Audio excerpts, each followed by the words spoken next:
And now the starting lineup for the South Salem Saxtons. At a corner position, 6 foot, a senior, number 14, Kyle Carlson. At a guard position, 6'4", a senior, number 24, Mike McShane. And at a post position, 6'7", a senior, number 42, Thalo Green. Also at a corner position, 6'4", a junior, number 44, Ross Wagner. And at post, 6'3", a senior, number 52, Jeff Harrison.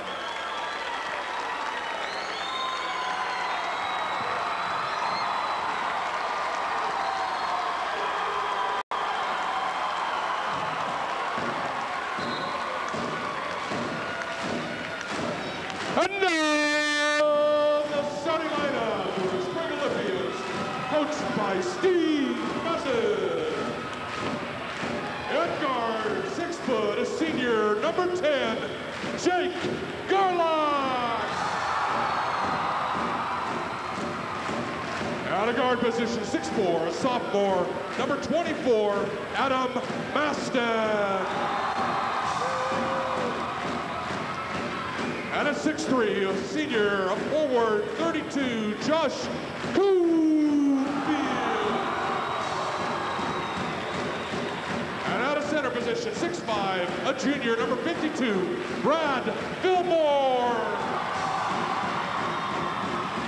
And at a forward position, 6'4", a senior, number 20, B.R. Cool.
We've got another instance here. We get to see Steve Masten in his first year at Sprague come over from McKay. His son Adam came over with him. And Sprague controls the tip.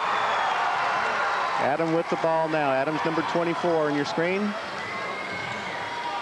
Coach Masten told us that Sprague would not be in a hurry to shoot the ball if they were in a half-court offense. And I think we saw that last year when he was coaching at McKay. Yeah, he was very effective with that offense. His players are comfortable with it, and against a team like South, that's not a bad strategy at all. Strong to the hoop, but the rebound.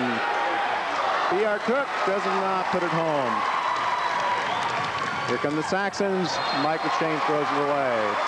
Just out of Thalo Green's reach. I think we see pretty early that if Thalo Green's going to get down the court that quickly, McShane's going to look to get it inside quickly. And I think we also see the one matchup where Sprague is a little bit taller, which is Brad Fillmore, who took the first shot.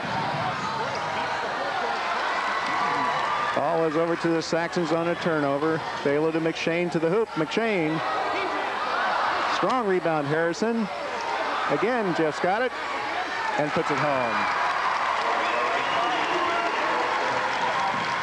Jeff is really a contributor to this team, Alan. Third leading scorer on the team. A lot of them around the hoop like that. I'll tell you what, I hope our camera operators ate their Wheaties today because they're going to need it. Brad Fillmore ties up this ball game.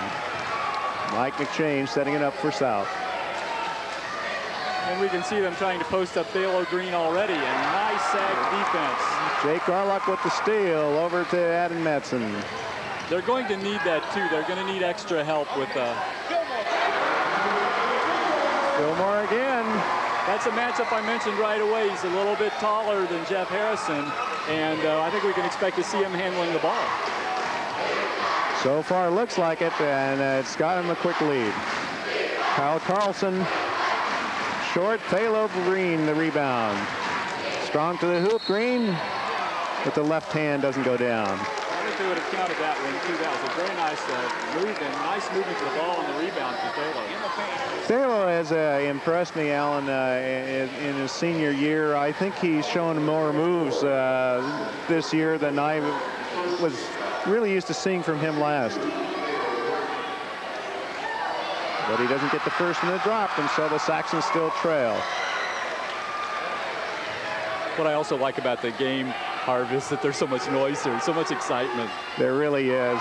And we talked about it. These schools just love playing each other. It's good, clean competition. Well, Mike McShane's taken 2 good shots, but not been able to hit either one. But that was a very nice rebound there by Ross Wagner. And if they're going to get rebounding from him as well as McShane and Harrison are playing underneath, they're going to get a lot of opportunities at the basket. Yeah. You know, McShane, I noticed in the warm-ups, Alan, left for the locker room, and I'm not sure if how healthy he may be tonight. Okay, top of the key, working around to Garlock. Back out top. Both teams disdain the zone, and I sure admire the coaches for that. Nice. B.R. Cook. Sprague working the ball well. Mike McShane brings it down quickly for South. Cross court, Kyle Carlson from 3-point. Won't take it, right into Thalo. And Green misses the shot. Rebound, Adam Masten.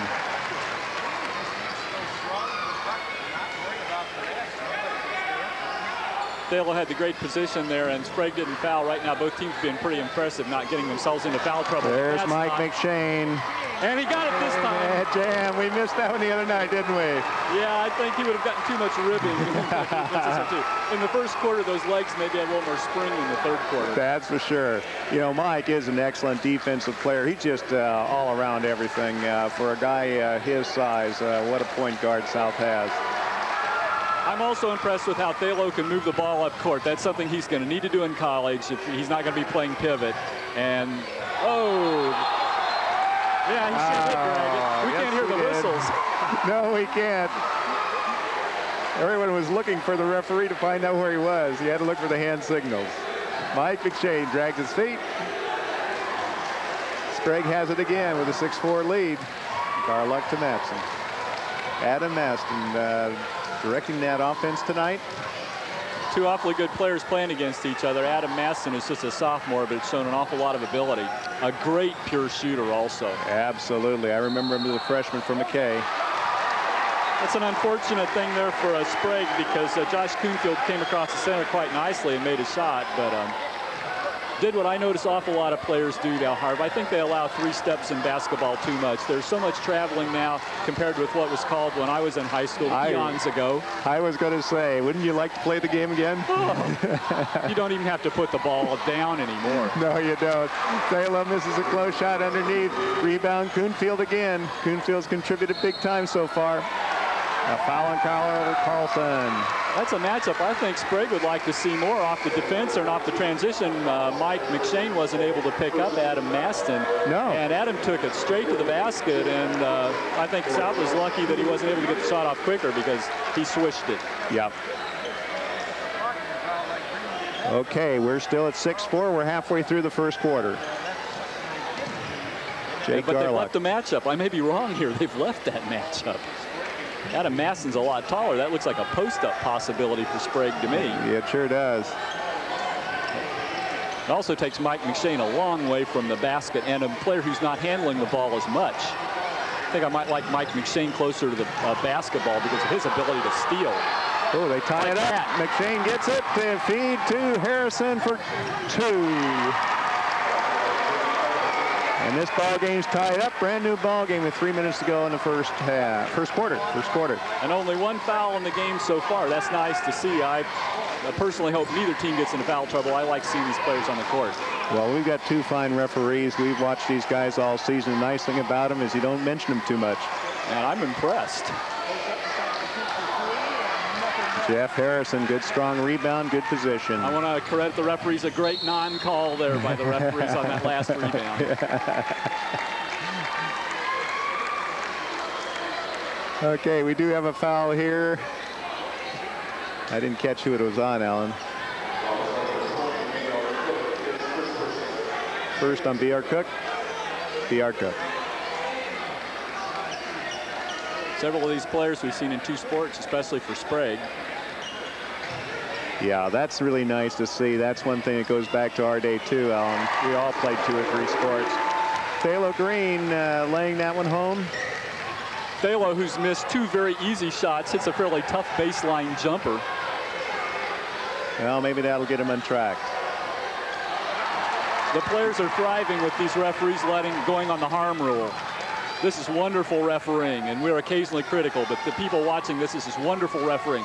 No harm, they're not blowing the whistle, and these players are thriving. He traveled, and no call, but that's the new ruling on travel. That's the way they all do it. Thalo Green with 2 more, and all of a sudden South, who trailed at 6-4, is up 10-6. Actually, I think they trailed 6-2. They did. This is an 8-point run for South, and part of it's because they're now making shots they were missing in the first couple minutes. Yeah, plus the defense has picked up, too. They've gotten a couple of steals. And rebound again, McShane and Green. And anytime you watch South, you're looking to see how much the other 3 players on the floor contribute, and I think that's what we'll need to see today, too. Last game we saw South with McKay, we saw a lot of contribution from Jeff Harrison. And Thalo travels. Ross Wagner's the other one who can come in big time. And Kyle Carlson had boy, he saved them against West Albany. I hope these referees are reffing in the tournament. These guys are great. We like this. See a couple substitutions here. We have number 20, David Miller, coming in for South Salem.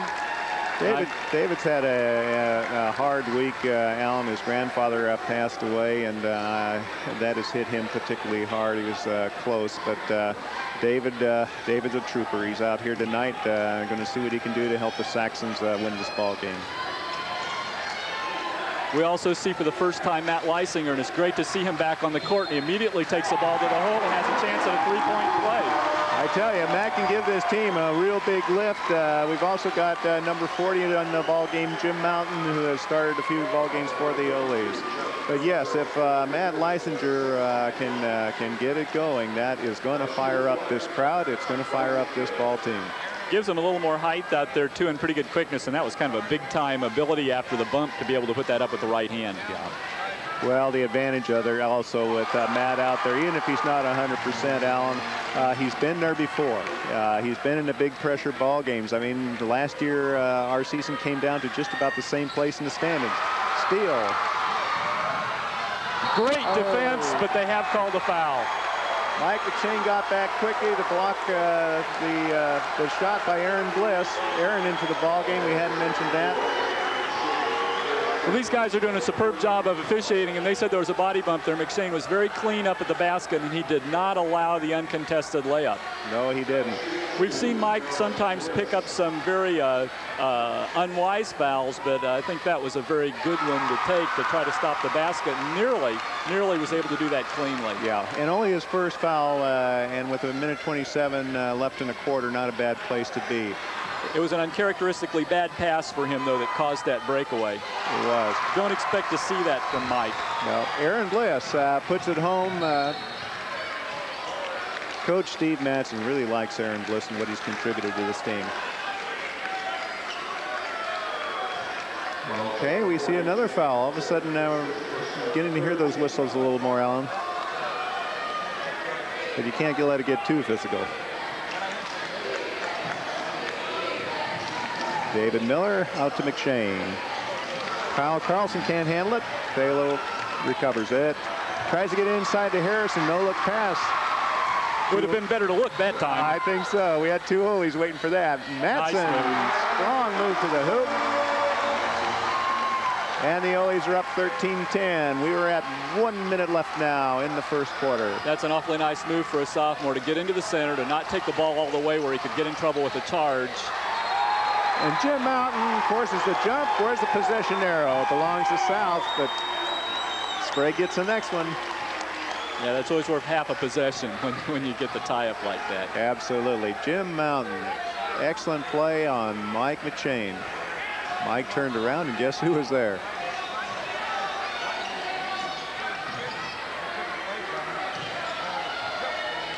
"50 seconds and counting." If that's what I'm looking for from Thalo right there. If he can do that, if he can get that good first step. Jeff Harrison, good strong rebound. The one thing I like about Jeff Allen is just the ability to do exactly that. He gets what a lot of people call garbage points, but they're two. They're the same as a sweet jumper from the outside. Okay, and Jeff Harrison has 6 points, and that's what we're talking about. They need more than Mike McShane and Thalo Green. Adam Masten trying to set it up. Now it's the Oles playing, it looks like, for the last shot at 13 seconds to go. I think they want to limit the number of possessions that South Salem gets. No foul? There is one now, though. Matt Leisinger maybe, or Aaron Bliss. Let's see who it's called on. They were both around there. It's Aaron Bliss. We heard some boos, but that was a brilliant call. The referee waited until harm was caused by the contact. When Mike McShane lost the ball due to contact, not with the ball, but with him, the foul was called. That is textbook refereeing. They're doing an excellent job. Excellent job.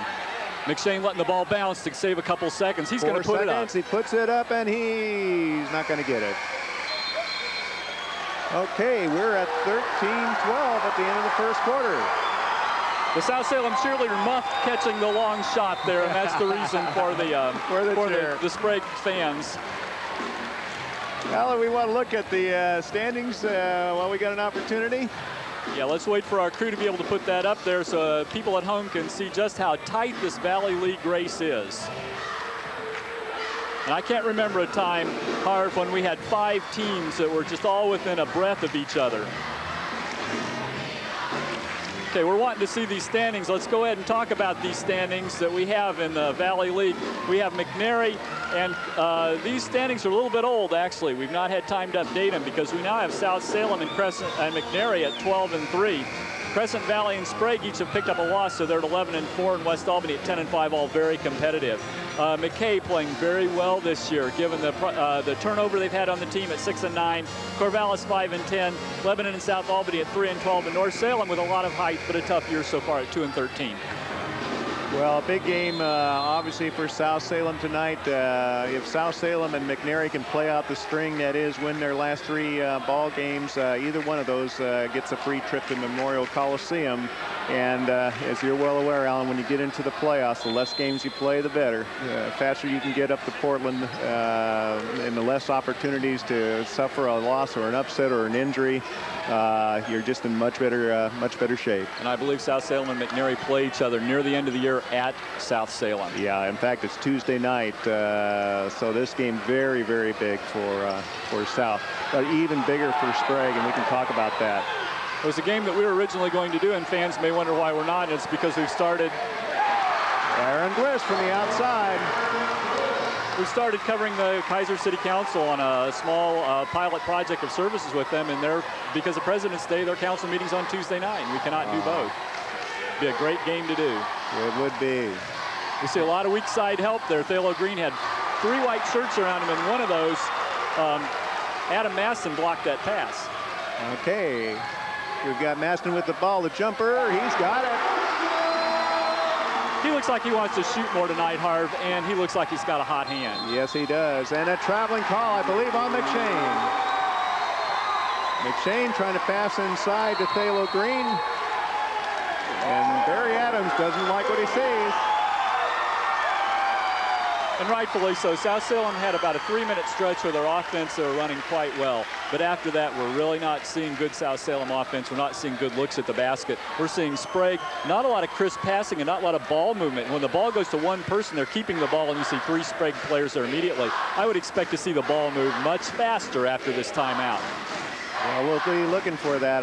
Barry Adams, of course, has been here before, the winningest coach in high school basketball. He's currently active here in Oregon, over 600 wins at a lot of different levels. So he's been here before. We'll see what he can impart to his young Chargers. I should probably stand corrected. Why should I be giving Barry Adams some suggestions? We might also see some kick out. If some of the South Salem players have a hot hand, those Sprague players are collapsing so quickly, I think that 19.5-foot line out there is going to be relatively unguarded. Yeah, I think you're right. South has not put the ball up much from the outside tonight. When you really look at where their point productions come from, a lot of it's been from Thalo Green underneath, or Jeff Harrison picking up easy baskets. That's Pressure now from South. We've not seen a lot of substitutions either. It's going to be interesting to see which coach relents first and takes off what's the best set of players on the court for them. Lysinger from the outside for three, doesn't hit. Mike McShane with the rebound. South down quickly. Yeah, this is what I want to see. What is South Salem's offense as designed by the winningest coach in history? Call Thalo Green to the hoop. Yeah, pretty good strategy. Yeah. Stolen. Oh, the shot is blocked. It was an excellent steal by John Riddle, who just got into the ball game. We now see Ross Wagner getting to guard Adam Masten, who's going to handle the ball a lot. Once again, we've got Brad Fillmore. Brad's had a big night so far. And we are at 19-14, 6 minutes to go, second quarter. Sprague's defense probably as good as we've seen it this year to this point.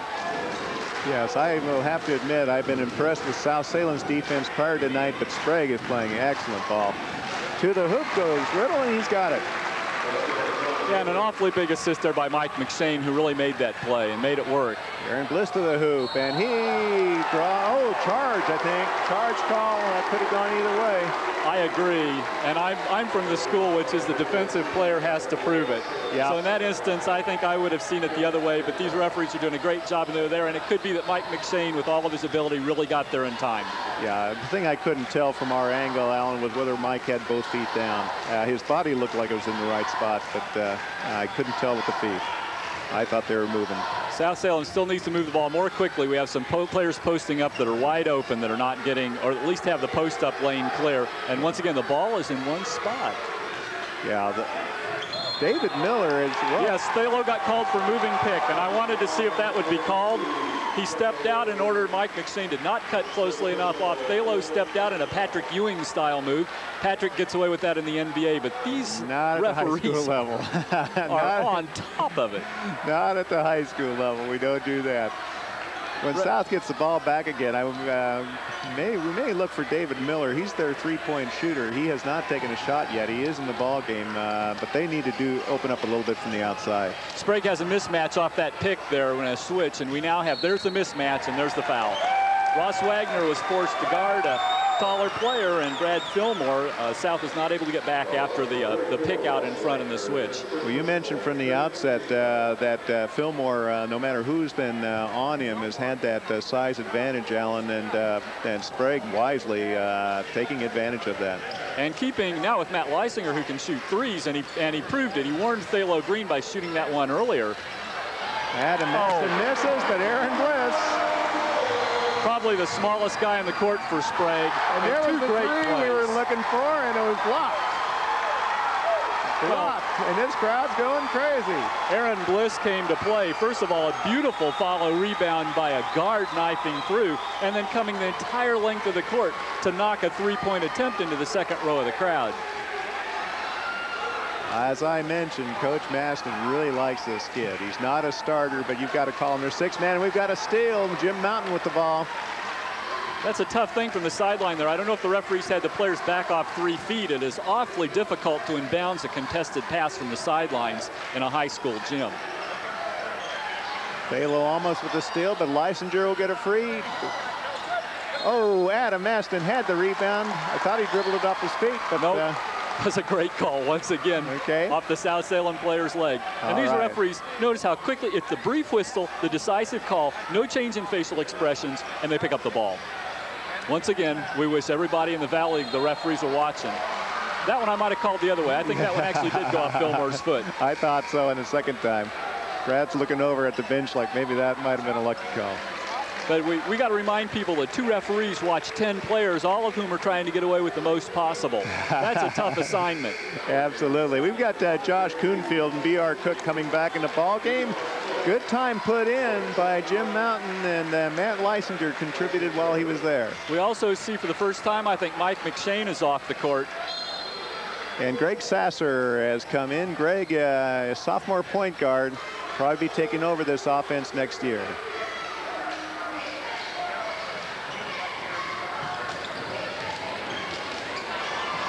Oh, BR throws it away.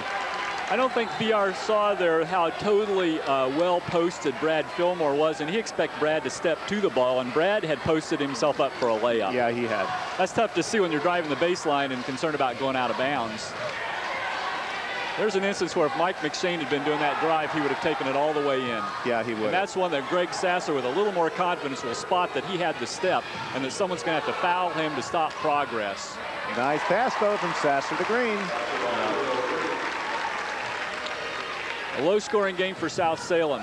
Only 18 points, and the return pass was too early. That's an unfortunate and careless error. It really was. Adam Masten was not all the way in bounds. Maybe a little bit of panic. South put on the pressure on defense, and maybe the pass came back, as you say, a little earlier than it should have. That was a nice play. A little bit later call than normal, and a taller player, Brad Fillmore, picks up the foul. It could be that he's calling it actually on contact after the original shot on body, because these are not late whistle referees. No, they're not.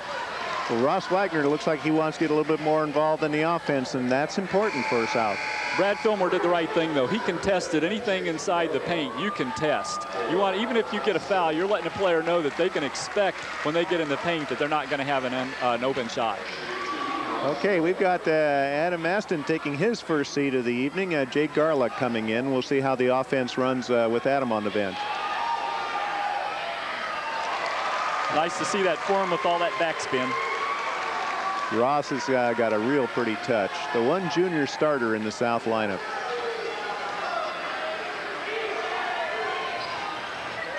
Not this time.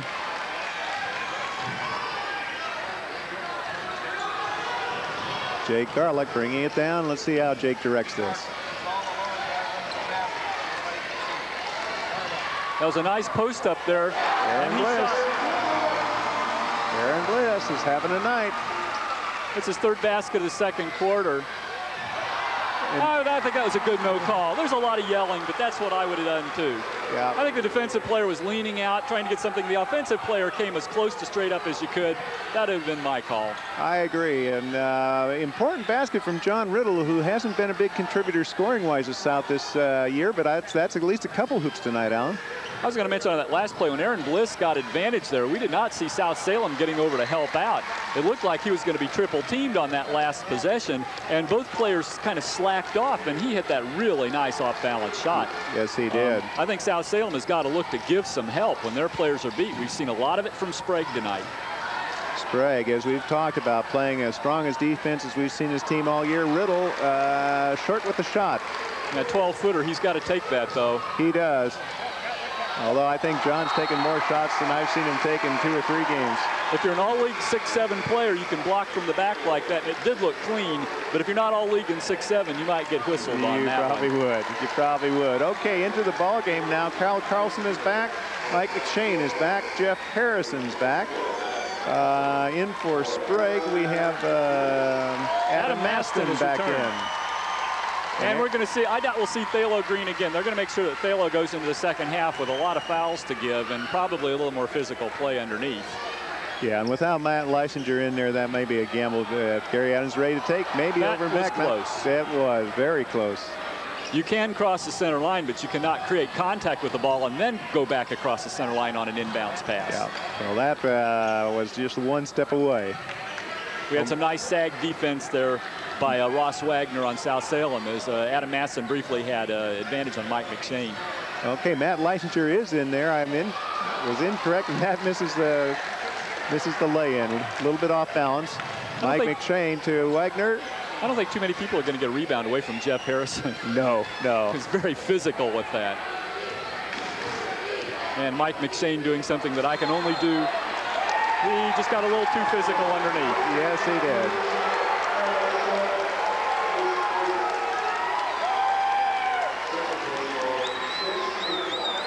Okay, another nice job by the referee. Jeff was unhappy, but he walked away from it. There was no problem there. I think some Sprague fans might have liked a technical foul called.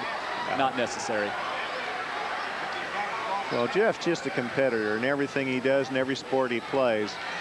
He's going to have to now. He's several inches shorter than Matt Leisinger, and he is much more physical, so we'll see. We got a foul call, and it's on Mike McShane. And I wonder if Mike McShane will play the last 134. It's going to be interesting. We're at 23-21 with 1:34 to go. And it looks like he is, Alan. We watched Mike McShane on Monday night pick up 3 fouls that were really beneath a player of his caliber. And I think his fouls tonight have been a lot more competitive in nature. But he needs to keep himself on the court, and he needs to not foul Adam Masten, who since 6th grade, when he was the 6th grade free throw shooting champion in this city, is a person that you do not allow to shoot unguarded from that spot on the court. No, you don't. And the ball stolen. Jake Garlock.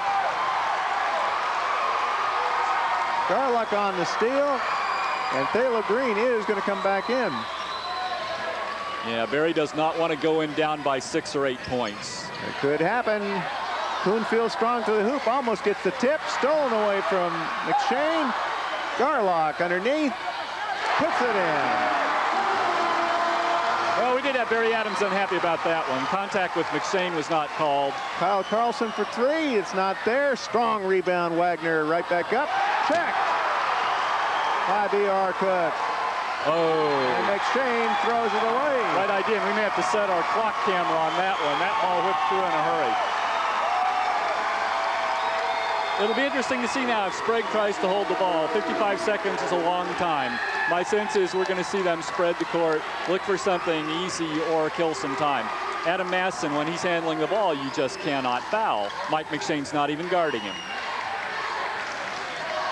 This has been an impressive display by the Sprague Olies over the last 2 minutes. Talk about hustle.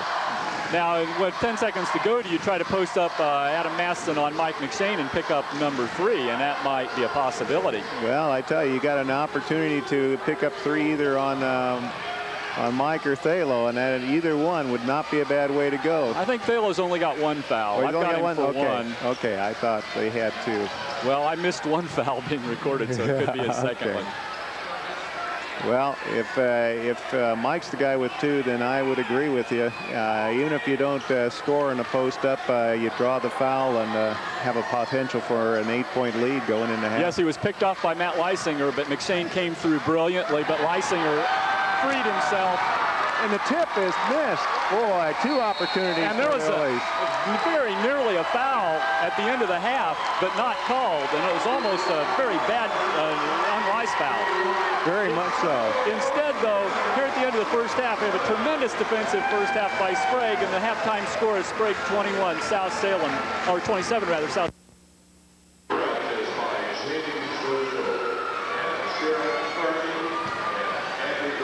And Harv, we're back here now at halftime. We had a brief break. Sometimes we lose power at the high schools, and we're going to get a treat to see the Sprague Olean dance team, and then we're going to see a report from John Piper, who was sick today, but still wanted to get a halftime report in.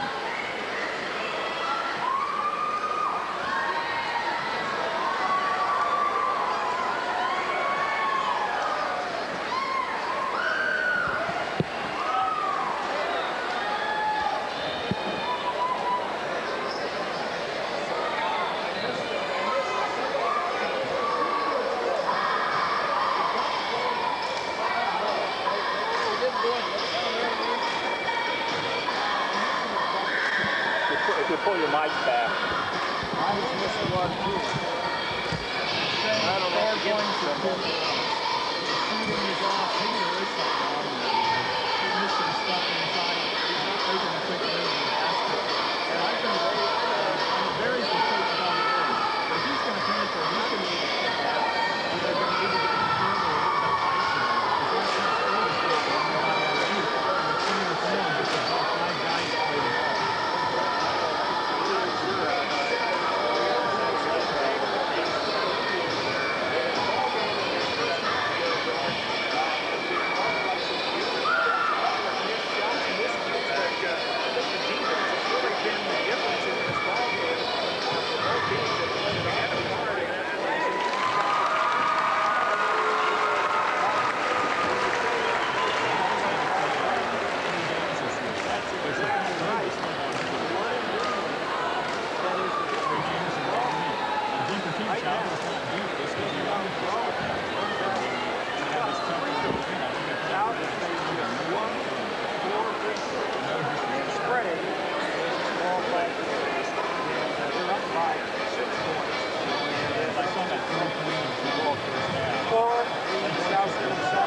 Brady just got all that.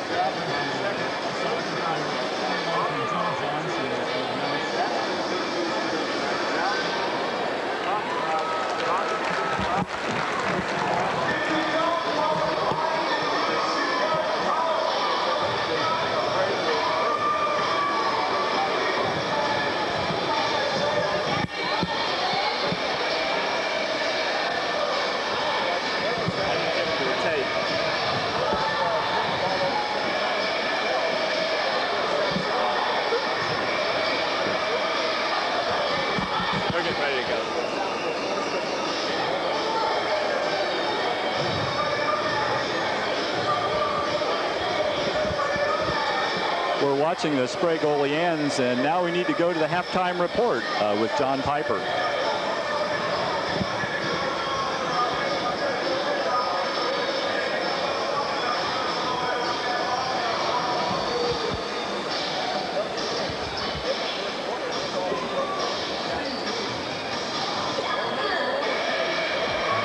Students from several Salem Kaiser high schools are getting ready for the 1996 Oregon High School mock trial competition. Sprague High School will be entering 2 teams in the regional competition, which will be held March 9th at the Marion County Courthouse. Mock trial program is to teach kids about courtroom procedures and what attorneys do for a living, as well as judges and other court people. It also is a really good exercise that helps them learn how. Yeah, they've got to do something about that situation, although, you know, we don't know how healthy Mike is. I was a little bit concerned during the warm-ups. He didn't spend an awful lot of time out with the rest of the team. I also have to wonder, this is the only week of the year, and this is due to the flood, that each of these teams has to play 3 games. South Salem is not very deep this year. And with Mike McShane having had leg problems, and I don't see him yet back out on the court, I wonder if there is a problem here and having to play 3 games in a 5-day period. Well, there could very well be. You're right, he isn't out here, Alan. And, you know, we saw this situation last night when Katie Edmonds got hurt a little bit. It's kind of like if you're the team that's down, or there's Mike, but he's certainly not spending an awful lot of time warming up. No, he's not. And when I saw a new player, I think, up from the JV from last year, Darian Salem, I was wondering whether we're going to see him again or not. Well, he is back, but, you know, you've got to wonder if this game gets out of hand, especially with the tiredness and the fatigue, how long do you stay with your star players? You had to wonder about that last night, for example, with the girls' game. When Sprague was in a situation, they had a playoff game coming up on Tuesday. How long do you stay with your stars if they start getting hurt? South's got a big game with McNary coming up on Tuesday night. Even if they lose here, they're only a game down and can tie it right back up with a win. So it's kind of like if they do drop behind and McShane is hurting, do you make that decision? And if we get a chance to take another look at the Sprague team here, good news for the Sprague team, a lot of minutes from Matt Leisinger in the first half. And if we see a lot of him in the second half, that will pose a real problem, I think, for South Salem. South Salem does not have the height to match up at 2 tall positions. They have a very physical player in Jeff Harrison, but they're not going to have the height. And I think we may see the referees call a little bit tighter second half. They let them go a little bit the first half. I wouldn't be surprised to see the defensive intensity pick up and some teams get into the 1-and-1. Well, in the first half, I think maybe that was one of the differences that I noticed between the 2 teams, Alan, especially towards the latter part of the half. I thought that defensive intensity on the part of Sprague was, and you mentioned it, was as strong as we've seen it all year. I am certain that both teams know the importance of this game, and I would expect to see that from both teams. It may be that the second half may come down to who is able to pressure the ball more greatly than the other team and get some turnovers, and conversely, who can handle that to break it for easy baskets or convert on a half-court offense. So it's 2 critical elements for teams. How do they handle that half-court offense, and what can they knock loose from the other team? Well, and the other thing that I've got to still look for from South that I think can open up their game inside, Alan, is you've got to take a look for some outside shooting. They did not hit anything from the perimeter at all. 14 of their points came from Thalo Green and Jeff Harrison, and I would agree. We saw a lot of sagging from Sprague on those 2 players, and when there are 5 players around the ball underneath, somebody is around the 3-point line wide open. Yeah. They've got to take advantage of that, because if they can pack it in, then McShane can't drive to the hoop either. There's going to be bodies to pick him up. So somebody is going to have to pick it up from the outside, maybe McShane. I think we'll see in these first couple possessions what the coaches really want. They've got the players' attention from halftime and from the last huddle. It'll be interesting to see what we see on these first couple possessions. Who does the coach want to have shooting the ball? Okay, we're going right back underneath the green, but it may be coming out. Nope, Thalo takes it to the hoop and scores. Thalo handled that extremely nicely. He was double-teamed originally and did not shoot off the double team, but waited for it to clear. Coming right back. It's Brad Fillmore. Two players on the court, and Thalo Green whacked his nose pretty hard. Don't see any blood, though, Alan. He's up. You watch games in Indiana. Yeah, that's right. What I'm impressed with immediately is neither coach is satisfied with the half-court offense. We see great transition basketball, both times beating the team down the court that had just scored. Yeah. Brad Fillmore in particular, the basket good by Green. Brad Fillmore had Thalo beat him at one end, came right down the floor, laid it in at the other. Well, I think what happened was Thalo got beat so badly he just stopped and ran back the other way. And Brad then was caught down court because he had done his job. Yeah. Okay, Adam Masten running the offense again for the Holies. And they're working very hard. Brad Fillmore is working hard, and he had a nice post up there that actually the South Salem guard defense was good enough that they couldn't get the ball inside. Coonfield shot is too much. Now there was an instance where if South Salem had recovered, Mike McShane had a breakaway. Yes, he did. That's one where I think a couple South Salem players lost track. 4-point turnaround by not picking up that loose ball. Absolutely. Brad Fillmore, what a night he's having for the Olies. And that may also be who wins this game. When the loose ball's out there and both players are 10 feet away, who gets it? Yeah. McShane from the outside. I don't know if that was a pass or a shot. Thalo Green had to be over the back, right? I believe that was a pass, and yes, Thalo is called for over the back. That is his second foul. Okay, well, we still have some fouls to give. Boy, if that was a pass from Mike, it was weak. I just don't think Mike would have a shot that short. No, I wouldn't either. That was tremendous help side defense from South Salem, and the travel is not called as usual. A wonderful shot. Jake Garlock struck near the hoop. It's impressive. The Olies are getting contributions from everyone. What I liked about that and what South Salem needs to do is the collapse on Adam Masten. He kicked the ball out. Then when the defense came out, he beat the first man. Garlock beat the first man on the dribble and had a layup. Okay, 9-point lead now for Sprague. South needs a basket badly. They tried to set up the three-point shooter. They tried to set up Ross Wagner there. Now they're trying to set up Thalo Green. To Carlson. And he's got it. That ought to be 2 points. Reverse lay-in, not good. Harrison battles for it. And the rebound is Adam Masten. Here comes the Olies. B.R. Cook. No good. Nice. One more time. It's Brad Fillmore. Mike McShane to the hook. Hook with the basket. And we're back to a 9-point lead. And the Sprague fans wanted something that did happen there. They wanted to travel. Here we go. Carlson to the hoop. And a check for Jake Garlock.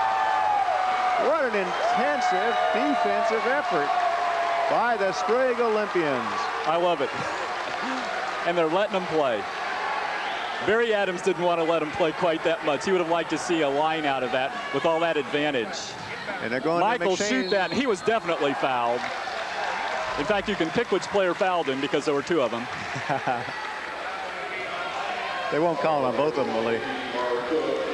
Now, I thought that was B.R. Cook that they would call on that one, and that could be a problem now. B.R. with 3 fouls, and he's an awfully intense player.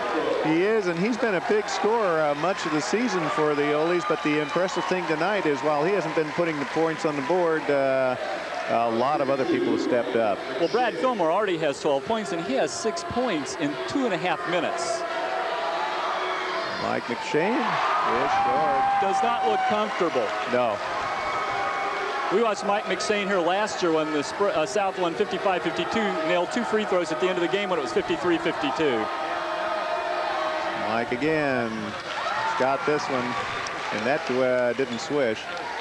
This is a pretty intense man-to-man press defense. The only person that laid off the ball Carlson with the steal, but got it only by fouling Adam Masten. And Carlson had Carlson made the steal last time that led to the play that got Mike McShane's single free throw. It's pretty clear that Carlson, shorter than Adam Masten, is going to try to go for the steal on the dribble. Almost feels it coming in. They need to do the 3-foot rule here. Here's something where they're off. They're not giving them 3 feet, and that is a rule. Those sidelines are very narrow. The crowd is packed in here. Tell you what, you can almost stick your hand on the ball if they don't enforce 3 feet. That was a heck of a shot. It was Matt Leicester with the hoop. That was a big league shot over an all-league player. The lead is back to 10. And Leisinger's going to, well, no, I guess it's Fillmore. Thalo had posted up pretty impressively there. Wasn't being denied on that one. Yeah, and I think that we are going to see more fouls called in this second half. It's much more physical, a lot of action. Inbounds pass to Thalo Green, doesn't put it home. Jake Garlick the rebound, and here come the Ollies. Well, down by 10 points. That is a shot. Hey, I'd go with that no call also. Mike McShane almost looked like he took a little dive on that one. Yeah, it just didn't look like enough contact in order to do anything on that. There's a travel.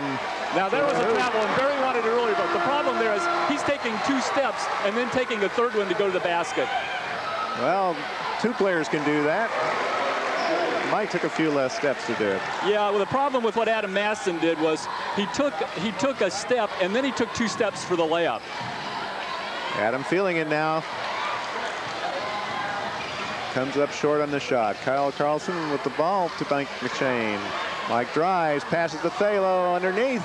Thalo can't get it to go, and it's off Green.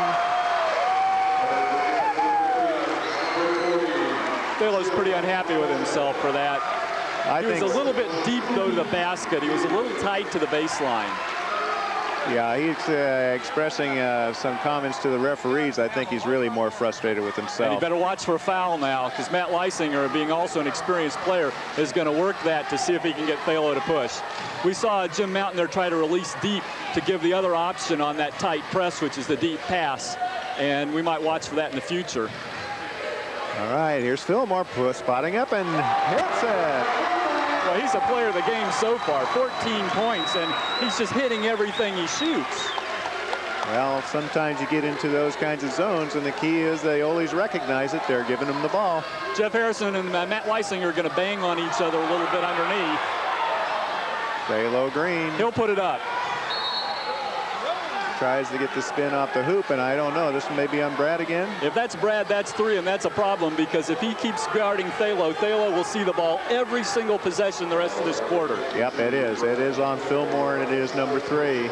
I wonder if Matt Leisinger is feeling he did guard Thalo at the end of the second quarter, and I would expect to see that. Now we have David Miller in, perhaps, and he's in for Ross Wagner.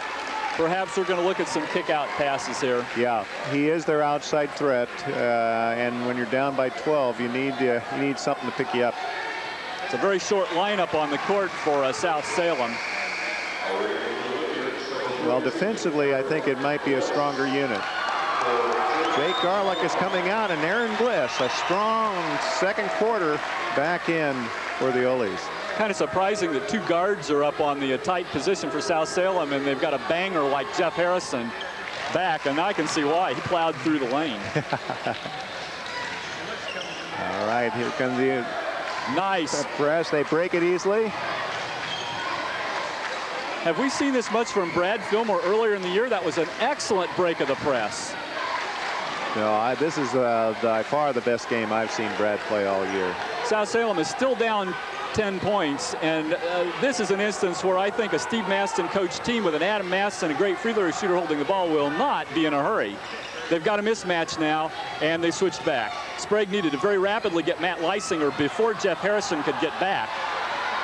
Leisinger falls away, kind of an innovative shot there. Oh, a superb call. I know there's a complaint there, but that was a harm situation, and that was a great call from 20 feet away. Yes, it was. Matt Leisinger might have been a little anxious. He was off balance with that shot, Alan. I'm not sure I would have taken it. He could have stationed himself, positioned himself for a better shot than what he took. All right, we're down by 10. Mike McShane saves it. Back to Thalo Green. Nice lane move. And Thalo with 7 points this quarter has really come alive. The point is, will it be too late? Well, they've cut it to 8. They can get this down to 5 or 6 at the end of the quarter. They still got a shot. And they call it to South.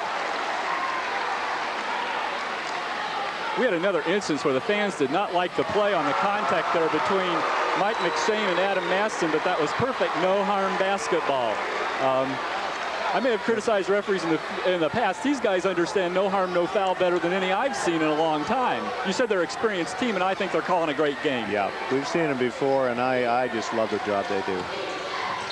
They cleared the, if you noticed what happened there, Thalo Green cleared out. He took Matt Leisinger with him and cleared the lane for Mike McShane. Sprague now has committed 5 fouls in 6 minutes, and I'm sure they're looking at the instance of trying to get Mike McShane and a couple of their other good shooters like David Miller potentially at the line in 1-and-1 relatively early in the second half. And we may not be far from that. That is not Thalo's shot. He'll take it, forced it, rebound Thalo. He's got it. Thalo, it looks like he's pumped, and Mike McShane with the steal. A great play by Mike McShane, showing the best of his athleticism. Now that is not so good, Mike. There's no teammate of yours behind your back with that dribble. And that's stolen from McShane. Very wisely, Jim Mountain pulls the ball up. He was 1-on-3, and now Mike McShane has to step back from having made a great play and then a weak play. A little bit too fancy on Mike's part. And then he did not protect the ball. Nice move. Doesn't go this time. Boy, everything else has for that young man, though. Brad Fillmore. And he is certainly working Jeff Harrison, who's an intense player, extremely well. That matchup, I'd be honest, before the ball game, if you asked me who was going to score the most, I would have told you Harrison, but boy, oh boy. Now, Thalo has picked up a foul, but he is, and I thought Matt Leisinger might do that. He is saying there's pushing going from both sides. And that's what Barry Adams will say too. And I would have to say there is. Matt took a dive there. He took a fall, and I think that was a little hysteria. I think that was a little bit of acting. Yeah. And at this, now the referees need to be very careful. All these post-up players are going to shove like mad at both ends. And if a player all of a sudden goes weak-legged in order to go down, the referee has to go play on. Here we'll see. We need to be consistent, that's for sure. Cook back in the ball game, almost stolen by Harrison. They break the press to Leisinger. I think the referee may want to say to Matt, I called that one for you and don't expect that one again in the game. Nice cut. Nice backdoor. From B.R. Cook to Bliss. And the lead is back to 8 points, 37 seconds to go. When the ball's out that far from the basket, you have to watch that play like a hawk because there's such an open space to pass into. Well, they executed it to perfection, and Mike McShane is having problems with Mr. Mountain. There's a three-point attempt, but it's not off. Jim Mountain playing very intensely. Excellent defense. And now the Oles have a chance to open this thing up to 10 at the end of the quarter. Playing for the last shot, 8 seconds. And nice drive. That's too late. That won't count. Whoa, we got a ball game on our hands, and the Ole fans can smell it. 8 minutes away with a 10-point lead, 45-35. An 18-point lead for Sprague. I wonder what the referees are discussing right now. They're excellent referees, and they're discussing something that they need to watch for. An excellent third quarter, but led by 8 points by Brad Fillmore. 4 for 5 shooting. All he missed was one that I know he'd love to have back. And if South Salem is not able to shut off this open half-court offense with a great passer like Adam Masten, and also what we've seen, some excellent passing by a couple other players, and great cutting by Aaron Bliss. If South Salem's not able to shut that off, it's almost irrelevant what they do at their offensive end. Yes, it is very much. The offense is being drawn by Mr. Masten tonight is brilliant. You know, he is. You talk about Barry and what he's achieved in his coaching career, Alan, but Steve Masten, in his short while in the Valley League, when you take a look at the players he has and what he's been able to produce at McKay and now here at Sprague, I mean, he came in here, had 4 of his seniors graduate from this program last year, came in with 1 returning ball player, and he's in the same place in the standings where he was last year. Tremendous. Now, we're not seeing the starters sitting down for either team, and this is going to, Mike McShane is denying the place where the offensive player tries to stand. That was a great attempt there by Kyle Carlson, who showed us so much speed in the football season. Oh, Sprague looks awfully good on this style of offense, this open offense. South Salem seeming to have trouble in putting enough pressure on the ball. Each of the Sprague ball players seems to be able to handle the ball well.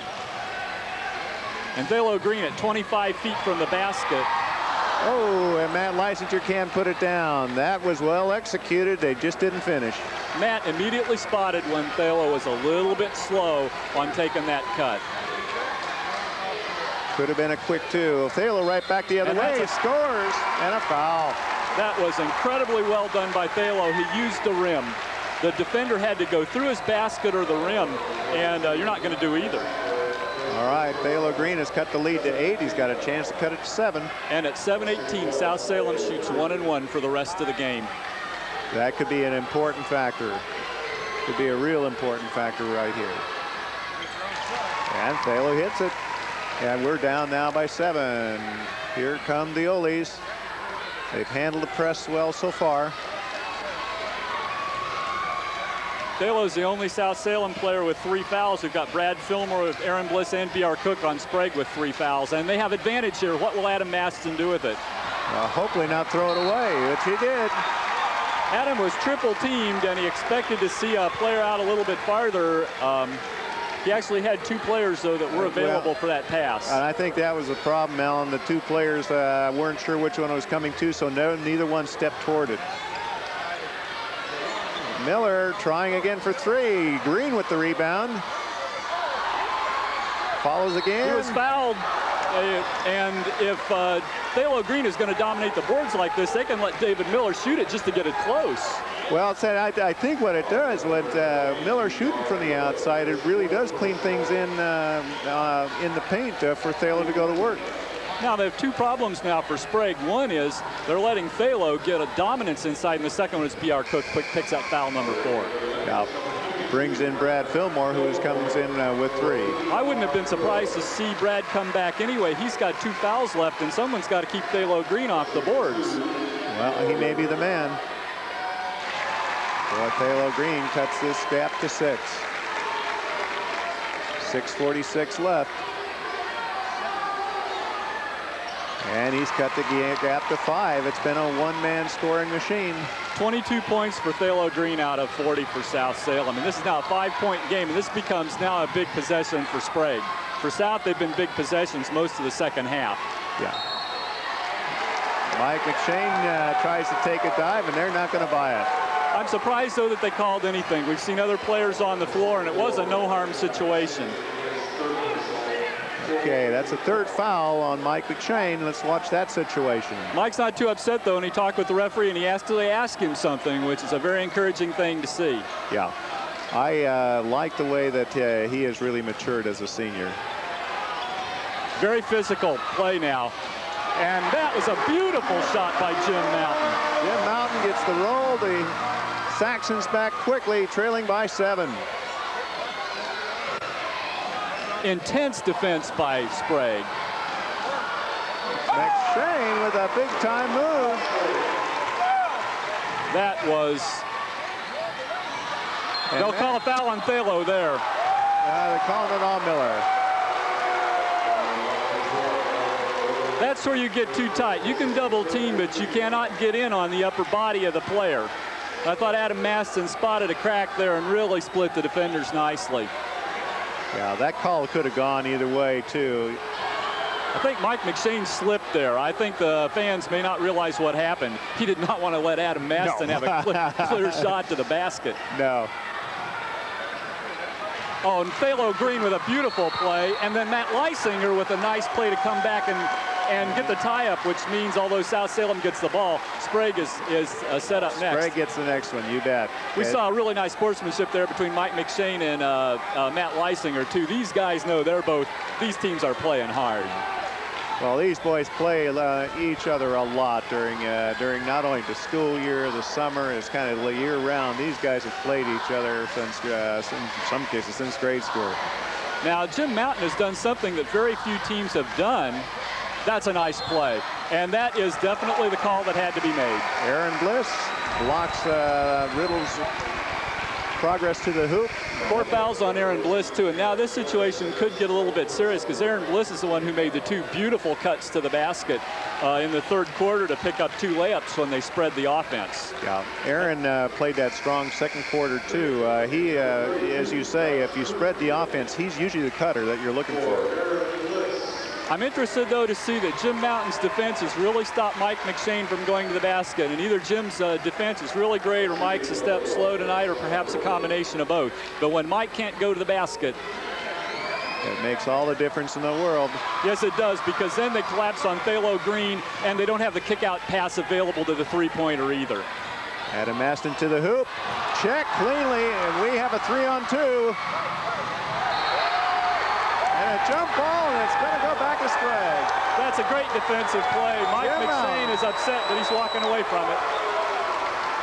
Mike might have been better to pass to the trailer that time. Yeah, he had trailers really on both sides. I said 3-on-2. It was really 3-on-1.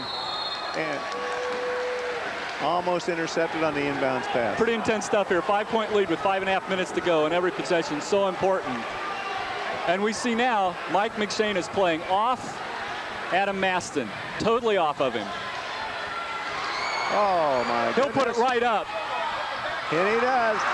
Fillmore bounces it off the basket in the backboard. Leisinger is open, but Masten could not get it to him. And there it is, and he was moving. And he got his elbow up too high. That was the problem. He was moving, and he, in essence, it becomes an unintentional back pick. I agree with you, Alan. Great call. The Ole fans obviously won't buy it.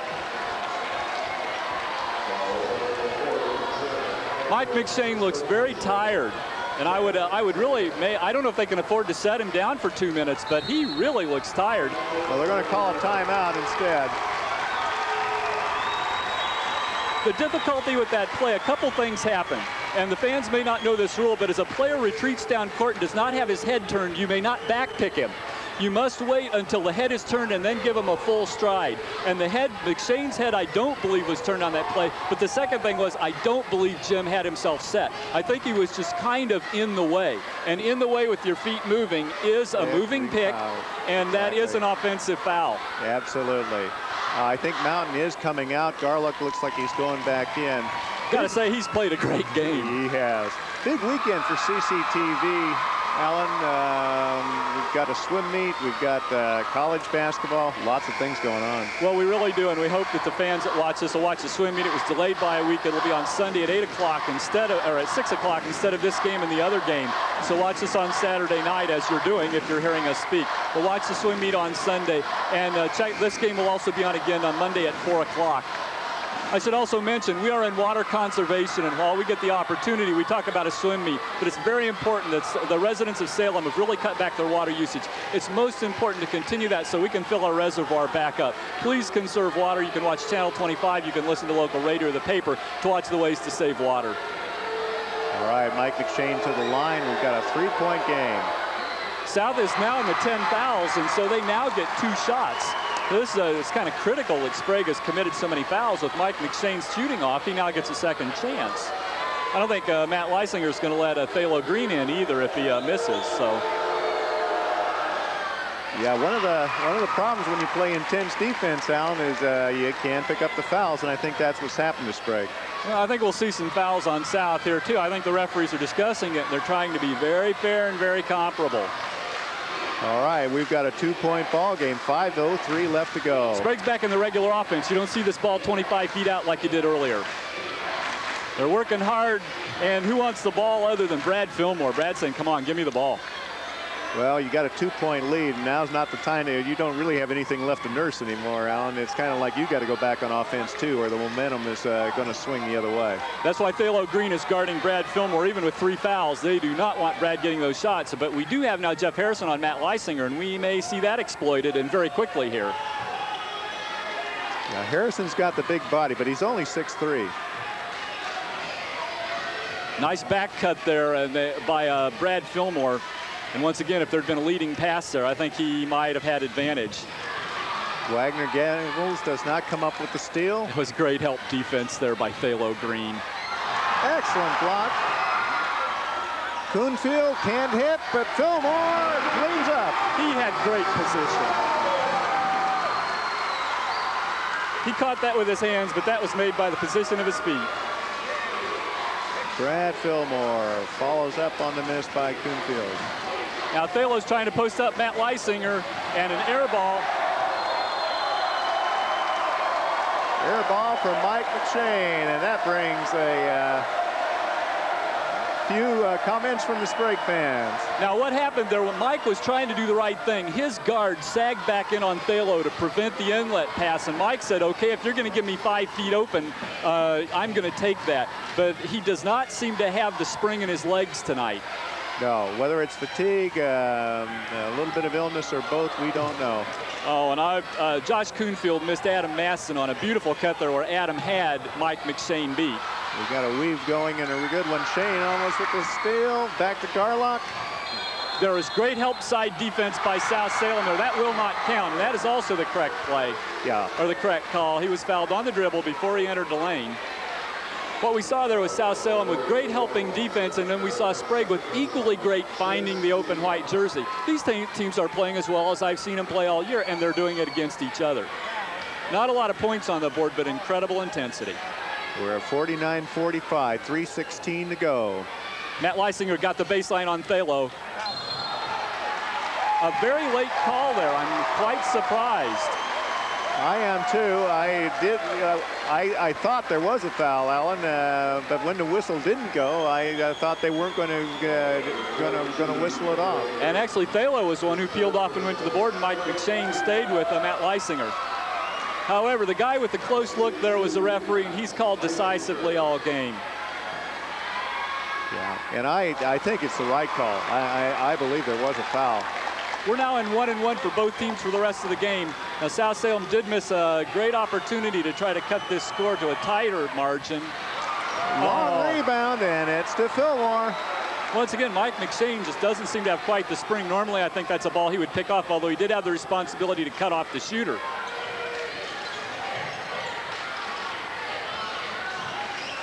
Four-point Sprague lead to the hoop. Strong Kuhnfield got it. That was a great drive. 2 players sagged on Brad Fillmore, who's been hot, and Kuhnfield saw it and went over the center. You've almost got to expect to see it. The ball go to Thalo Green now. Or McShane, he takes it home. Now that looked like Mike McShane. No chance of a charge, opened it up, had a pure angle to the basket. Nice. Four-point lead, 51-47. And just 2:20 to go now. Stolen by McShane. And that's very unfortunate for South Salem because McShane had a breakaway and the foul was called away from the basket. On Jeff Harrison.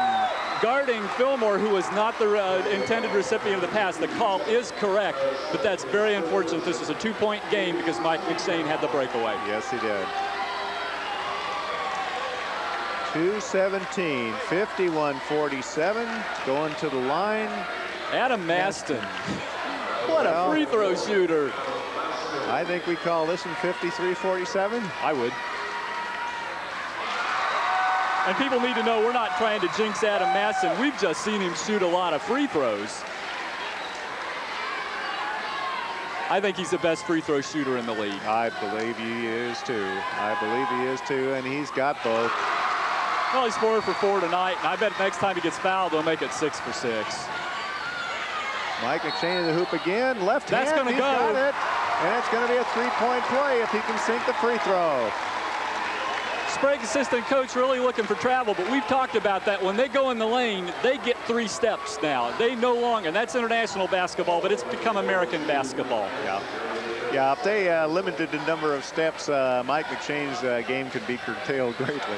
I bet he'd change it dramatically. He's a great player. I think these great players learn what to get away with, and they do it every time down the court. Yeah, and as you say, he's certainly not the only one. He's just learned how to do it well.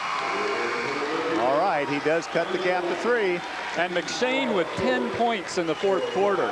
And Thalo Green with 5, and they're the only South Salem players to score.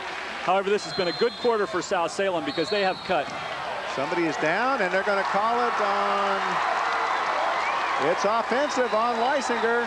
Kind of turnabout's fair play there. They gave that one the other way around earlier. Yep. I wasn't watching closely enough. I think Thalo's probably a little bit stronger than what it took to take him to the court that time. It may be, but as you say, it was the same. Wasn't it the same 2 players? In fact, earlier in the ball game went the other way. Yeah. And I thought the other call was a little bit light. I think this one was 2, 1 each way. Yeah. He's way short. He's lucky it's a 2-shot foul and they let him have another one. And once again, the air ball call comes out from the Sprague fans. Well, he at least needs a draw iron. And we have a substitution? No. The coach may be asking whether an air ball eliminates the second shot. No, they're not, because it doesn't. Brad Fillmore in for Leisinger. They did get some valuable minutes again tonight from Matt. I think this is his first game back. Is that right, Harv? That's the first one I certainly recall. I didn't see the game earlier in this week. It's hard to play a lot of minutes in your first game back. Practice is not the same. No. Thalo comes back like a champ and sinks the second one and makes this a 1-basket ball game. Almost stolen by Thalen. Adam Masten now. Big possession for Sprague with 2:07 left to go. 63-51. You expect to see Adam Masten looking for Brad Fillmore. Now they might. Harv, I've got my thoughts, but what do you think Sprague will do at this point? They want to convert here. They don't want to be giving South Salem the chance to tie. No, they really don't. And the one thing about Coach Masten is he is very, very patient. Yeah, don't look for him to try to score early here. He's going to go for some kind of high percentage shot. We'll probably see a cutter. It's a question of which one. But the one thing I like about Steve, he's going to milk this clock as best he can. He's been doing it the entire ball game. I'm not sure who we look for to cut to the hoop, but I wouldn't be surprised to see Mr. Fillmore one more time get an opportunity on a rebound if he's not the cutter. Well, and if not, I think if people collapse on Fillmore, we might look for somebody like Josh Kuhnfield to go to the basket. But I'm wondering if we're going to see Aaron Bliss again. I didn't check the scorer's bench to see if we had anyone check in. There's only 2 minutes to go to the game. There's no real concern now about anybody fouling out. Maybe it's Jake Garlock.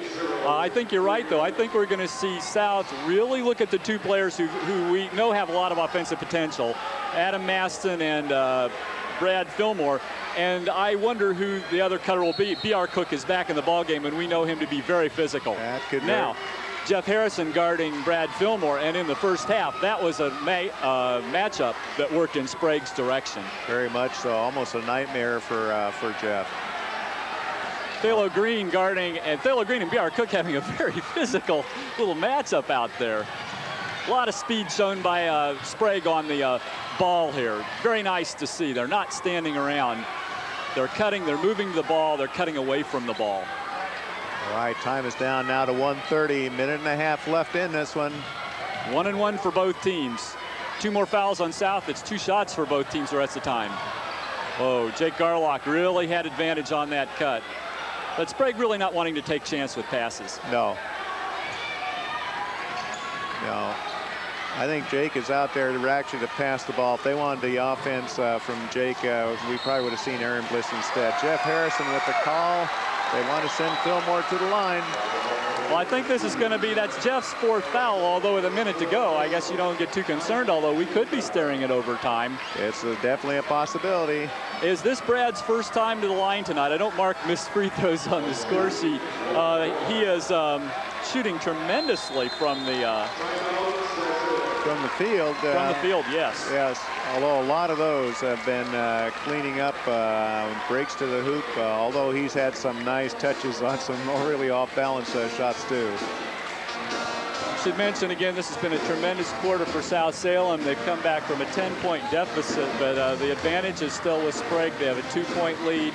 They've got nobody fouled out, and they've got a player on the free throw line with a 1-and-1, and they're able to. And South Salem has not shown the ability to hit the three-pointer. No, so you they can't have really not. say South Salem can trade fouls for three-pointers and pick up a point each time. We haven't seen either of their three-point shooters, Miller or McShane, really be able to put the ball in. Their only three-point plays have come from being fouled underneath. I think we'll see Sprague pretty careful. If Thalo gets wild underneath or gets wide open and it's not a 2-point ball game, I expect to see him left alone. Yeah, that would be the wise thing to do at this stage of the game. When I was in high school, there was always some boy who would do goofy cheers too. And he always got more cheers than the girls. The girls, yeah. And the basketball players and everyone else. Okay, the Oles leave their lineup that was on the floor intact. It's basically their starting unit. Well, we don't see subs out there really much in the way for either team. No, David Miller is in for South.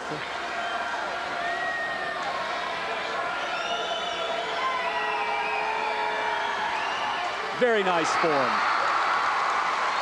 A big free throw. Brad Fillmore will try to do it again. Big smile on his face. He had great form. That ball could do nothing but go in. Great backspin. And just kicked out. All right, it's that three-point bulge you're talking about. The other possibility on the three-point shot, Kyle Carlson. I don't expect to see a three-pointer. They have a lot of time left. And they're going to get 3 points the easy way.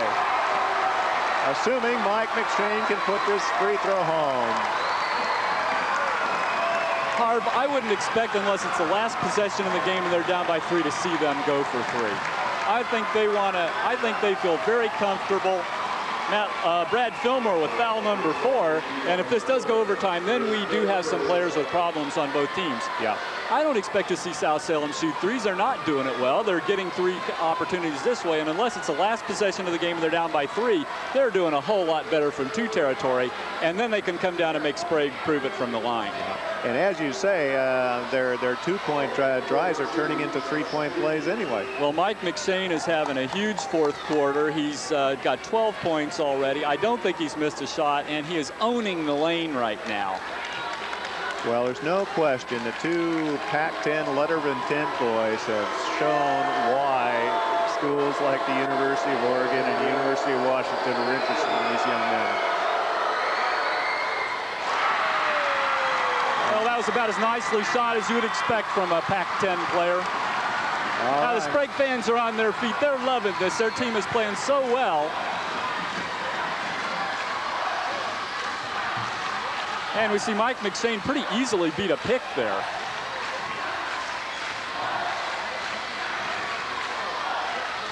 Now we've got a mismatch. Thalo's on a much quicker player. And nice switchback. Nice switchback. I don't think David Miller with the help.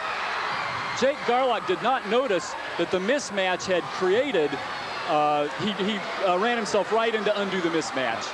South Salem is overplaying every pass, Alan. They're collapsing 2 or 3 players wherever the ball is going. There should be a mismatch sooner or later. There is one underneath. The fans are getting nervous, and now here's the man who will shoot it. He's got it. Brad Fillmore with 4 seconds. 3, 2. Now we have a timeout. Let's wait a minute. I may see time. There will be 3 seconds on the clock. Look at the referee now. It's not the NBA. They don't get the ball at midcourt. But they have another timeout left. They literally could pass the ball to midcourt and call another timeout. There are 3 seconds on the clock. It was a wonderful shot. We knew he would shoot it as soon as he got his hands on it. Nothing but net. Brad Fillmore, what a ball game. From the outset, Alan, he has been the man for Sprague. He has 19 points. He is playing brilliantly. And clearly now South Salem has got their work cut out for him. But as they put time back on the clock, this is not a part of 3 seconds. This is 3 full seconds. It's a lot of time. We saw Duke a few years ago in college basketball with 9/10 of a second. Pass it to the head of the key and get a Leitner hit a 3-point shot. It will be interesting to see what happens, but I think we have to expect Mike McShane to get the ball to either pass or try to drive to shoot. Yeah, I'm almost expecting to see it drive to Coy. The problem with the drive, though, is you've got only 3 seconds to pull it off. But yeah, I would expect Mike to either pass to Thalo to try to draw the foul or try to take it to the hoop himself. Well, we're probably going to have to stand up to see this, and I don't blame the Sprague fans. I'd be on my feet yelling my guts out, too. Yeah, absolutely. Well, here we go, Alan. It's all down to this. Let's look for Mike McShane. Of course, Jim Mountain is in. He's played so brilliantly on defense against Mike McShane. I would sincerely look to pass the ball to half court and call another timeout. They may not be able to do that. Sprague is going to call the time instead. Sprague took a look at the offensive alignment there of South Salem, and of course, we have a little bit of a chess game going from, as you mentioned, 2 very good coaches. South Salem could come out now with an entirely different plan. My favorite plan, though, and one that I've seen frequently, and I'll only say it one more time so people won't hit me in the truck, is to get the ball to midcourt and call a timeout, to have 2 seconds then to move the ball 25 feet for a shot rather than 3 seconds to move the ball 84 feet for a shot. I think that's the only way you can do it. If you got to go 84 feet with it, then you almost have to take that outside jumper. The only way you're going to get any kind of inside opportunity at all is, as you say, to get the ball at midcourt, and even then you're going to be pushing it with 2 seconds. We're going to have one of 2 different things here. We're either going to have a great ball game and a great Sprague win, or we're going to have an overtime and probably the biggest bunch of nervous people in town. Yeah. Well, I tell you, right now, I'm sure Coach Masten wants to wrap it up now. Yes. Fillmore has got 4 fouls. You can hardly afford to go to, does he have 3? He's got 4, Leisinger with 3, and Bliss and Cook with 4. So you're right. He's saying, guys, let's not let it go any further. Yeah. They did it. They did it. Exactly right. They did it. They got it most of the way, and it barely flipped to 2. And the timekeeper, we didn't have a home court timekeeper with a finger on the clock here either. That was executed about as well as you can execute it. I mean, Barry Adams, we've talked about it before. This guy's been around the block a few times. If I were Barry, I would do one thing. I would call the referee aside and say, give my player 3 full feet to throw the ball in. And if I was Steve Masten, I'd tell my player, stand on top of him and make him push off. Because yeah, exactly right. If I'm Steve, I'm going to say, hey, the referees have been allowing that all night long. Let's go for it. You can almost get your hand on the ball by reaching over a sideline if you don't enforce the 3-foot rule. Now I would highly expect Mike McShane to see the pass in. A 4-year starter, all kinds of experience. He's going to get a shot off in 2 seconds. You would expect. You would also expect it to be a 3-pointer. So odds are, unless there's a foul on 2 free throws, we do not look at overtime. I think the last time in the first half I predicted they did the farthest play possible from what I predicted, Harv. Well, now if Mike's going to take a long outside shot, do you challenge it and try to foul here? No, it's 3 free throws. That's exactly right. So you got to put a hand in his face and expect that he doesn't have enough time to do anything. Yeah. If you put Mike McShane on the line for 3 free throws, you quite likely are going to go home a loser. Yeah, I guess that's my point. This would be an interesting defensive situation if Mike does get the ball. You've got to pressure him, but you can't pressure him too much. Well, I think you want to pressure the pass, and I think you want to try to deny him a space on the floor. If you do foul him before the pass in, it is only a 2-shot foul. That is actually the great importance of Sprague having a 2-point lead and not a 3-point lead. They could foul here, and although you have to watch Thalo on a missed rebound or a rebound of a missed free throw. But the referees, this is such a tremendous referee team. They talked over, I'm sure, 4 or 5 difficult situations. What do we do? What do we do if the offensive player takes a dive? What do we do if the defensive player takes a dive? What I like about these referees is they look as calm as if they're walking to lunch at home. They have handled this game from the outset about as well as we've seen 2 officials do it in a long, long time. This game has been coached well. Look at him move the Sprague players. Look at the official move the Sprague players back and the cheerleaders. He's clearly going to give the throw in. And here Mike McShane is at the midcourt line. Maybe they're looking for Mike to drive, because I think he's going to get the ball. They're clearly, and Jeff Harrison is unguarded. Sprague is going to play 5-on-4. Jeff is not going to shoot the ball from there. Mike McShane from the outside, doesn't get it, doesn't get it. And this is a Sprague win, and a tremendous win for the Sprague Olympians. Mike had a good look. Well, that was a great play. We don't show replays, but they lobbed the ball to a spot on the court, and because of McShane's jumping ability, they knew he would get it. But Sprague equally brilliantly double-teamed the ball, and Mike had an off-balance shot that only an athlete of his ability could have gotten that close. It was close. As you say, we don't have instant replay. Alan, when's that coming to CCTV? Well, we get a slow motion machine this spring, and I think for next year we'll put it not only on football, but we'll put it on basketball. Yeah. However, we do have an end to the game here. We have a disappointed South Salem team, but we have tremendous sportsmanship here. We now have these 2 teams tied with 4 losses. We don't know how Crescent Valley will have done tonight, but we have more of a log jam at the top. Sprague breathing a little bit easier, knowing that they're not tied with West Albany now on the bubble of being the team that doesn't make it. And South Salem now looking at next Tuesday's game with McNary as really a must-win situation. They'll make the playoffs, I think, but a must-win situation to keep in the better queue. Yeah, absolutely, and as we talked about before, the queue is important. The fewer games you can play, the better. As you get into that situation, some team gets hot, you get upset, you get an injury.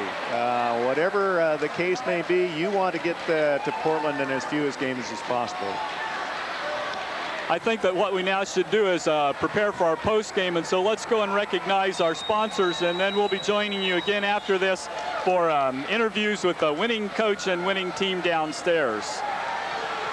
Partial funding for today's game is provided by 4-year sponsor South Salem Round Table Pizza. Nancy, thank you so much for your ongoing support of us. Get Real, Get Round Table on Liberty Road South. Partial funding also provided by a 5-year sponsor, G.I. Joe's. G.I. Joe's, a sports and auto store with 2 convenient locations in Salem. Seize the weekend at G.I. Joe's.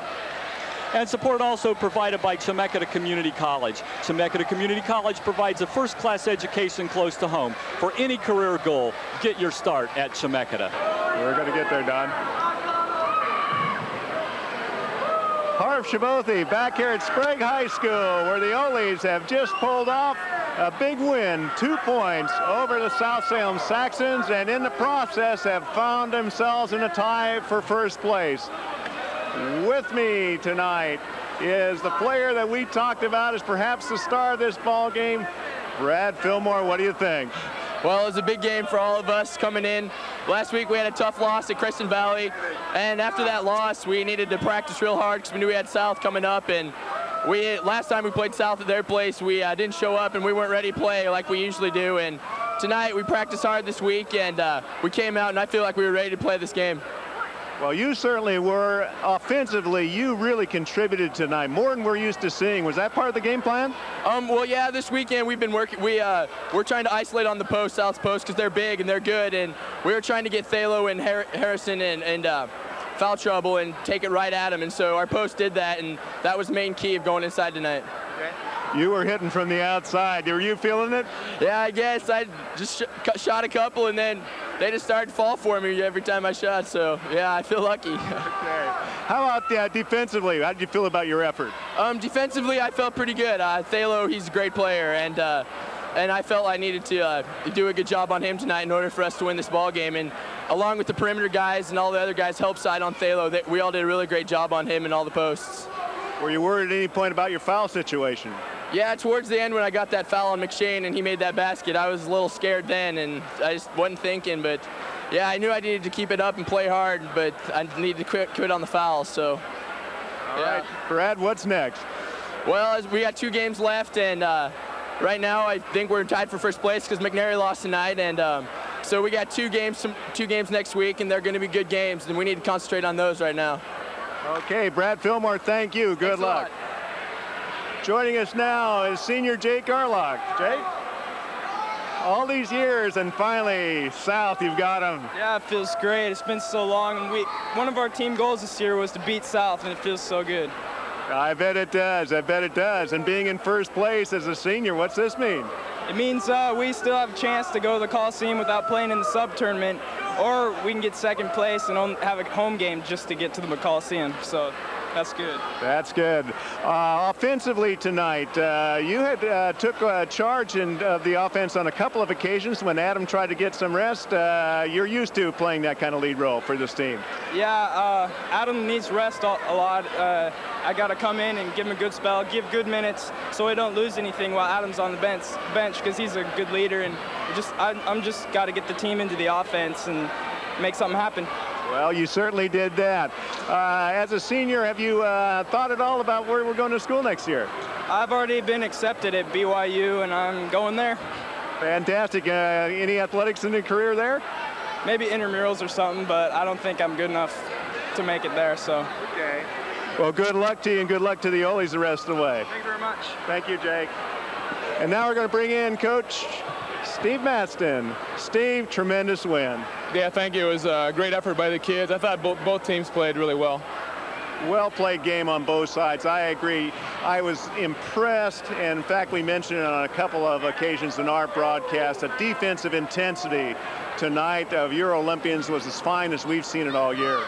I'd have to agree with that. The guys came out tonight, and we had a couple really hard practices leading up to this game, and I think these guys made a statement tonight that they had not beaten South in their career, and they didn't want to end their high school career, the seniors particularly, without a win against South, and I was really proud of the way they all stepped up and delivered tonight. How about that offense? Did you achieve the things you wanted to do there? Well, I think the last game against South over there, we didn't do a very good job of getting the ball to the wing.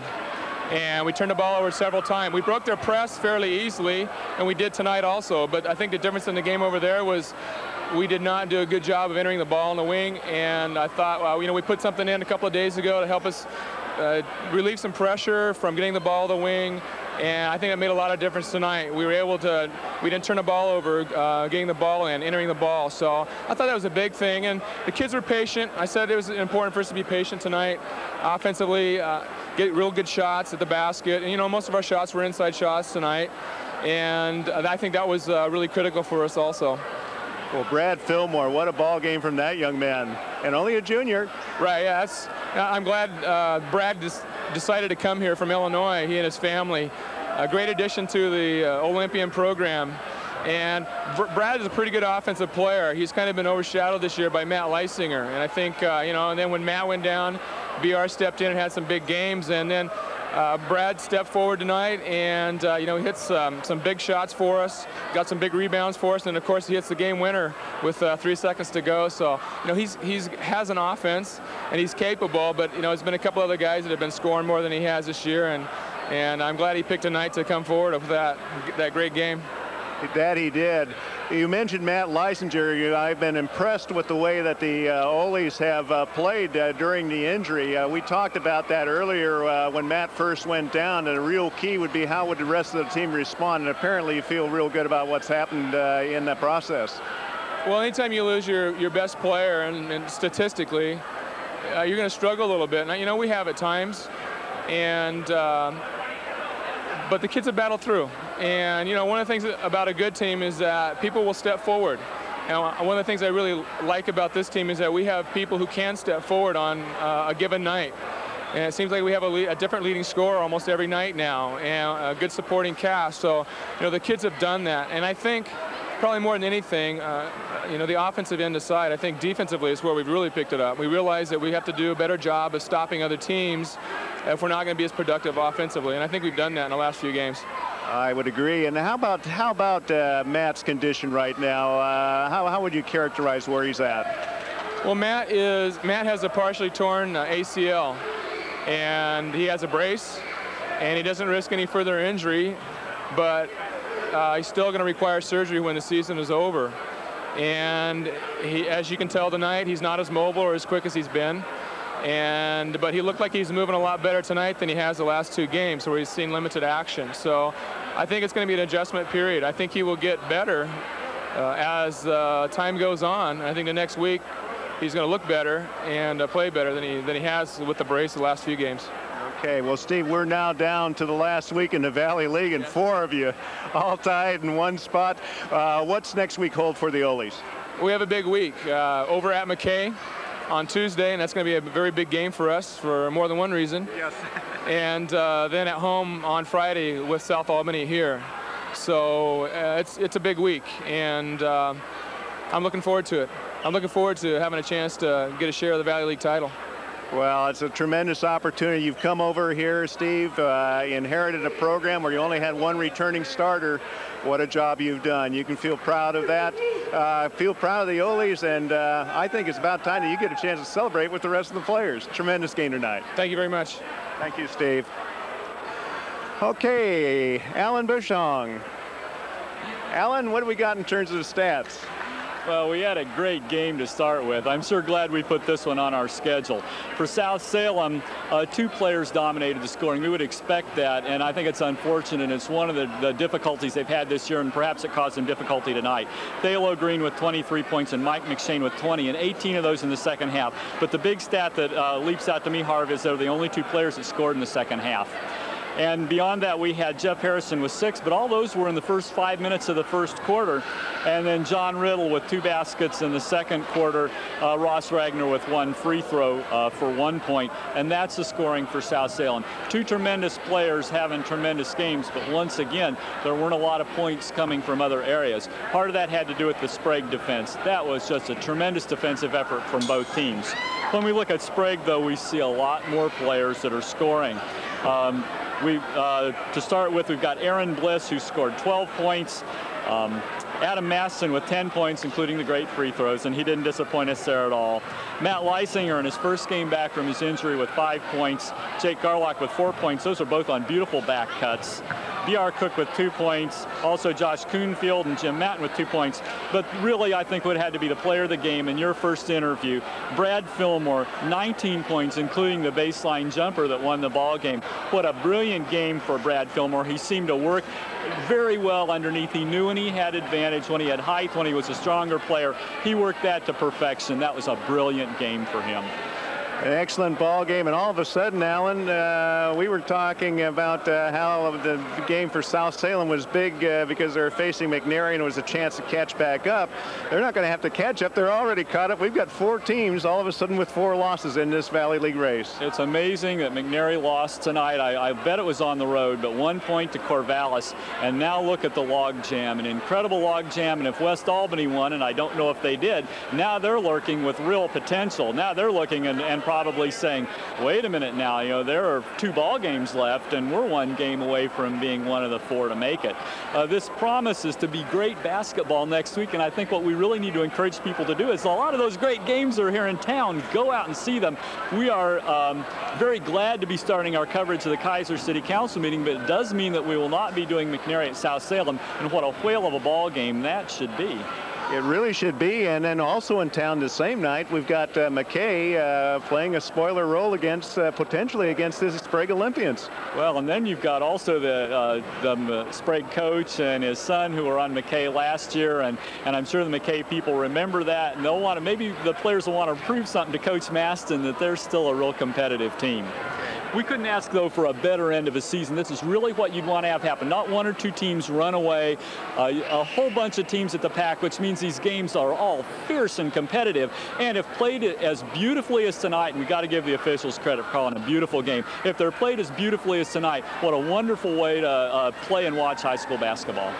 Absolutely, and CTV will be there Friday night too. Who do we have on tap, Alan? Well, we have North Salem at South Salem, which in the past has been perhaps a little more competitive game, but you've just got to figure that the Vikings want to be a spoiler now. They're going to look at this and say, well, it's not our year, but what could we do to South Salem to not make it their year too? It's a wonderful thing, and in all fairness, I think both of these teams, having played 3 games in 5 days, the first time this year, very difficult for both teams. We know that South Salem is not very deep. We know that Sprague's a little bit deeper. They've now got 4 days to pull back, and I would expect both of these teams to come out gangbusters in their Tuesday ball games. I would agree, and Friday would be real interesting too. You know, North Salem has nowhere to go after that ball game. It's kind of would be a sweet way to end what for them has been an extremely disappointing season. It'll be the first time that it will have seen that South Salem is not the tallest team on the floor, also with all the height that North Salem brings. However, I think we can expect South Salem. We know Barry Adams is a fabulous coach.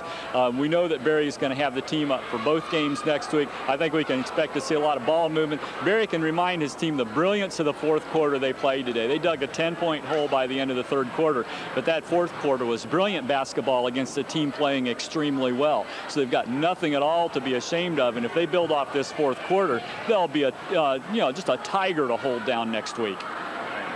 Well, Alan, one other thing I do want to say, and especially when we have you on camera here, it's been a pleasure working with you. I don't know if the people in this community realize how much you've meant to the community in terms of your vision of cable television and what it could do.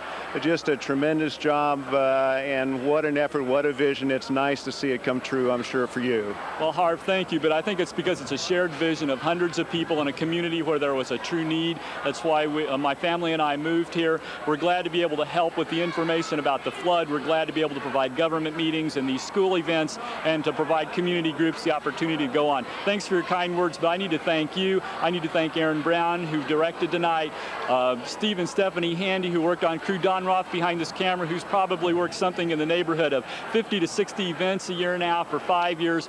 All of our other wonderful volunteers. It's a vision shared by so many. Well, I agree with you.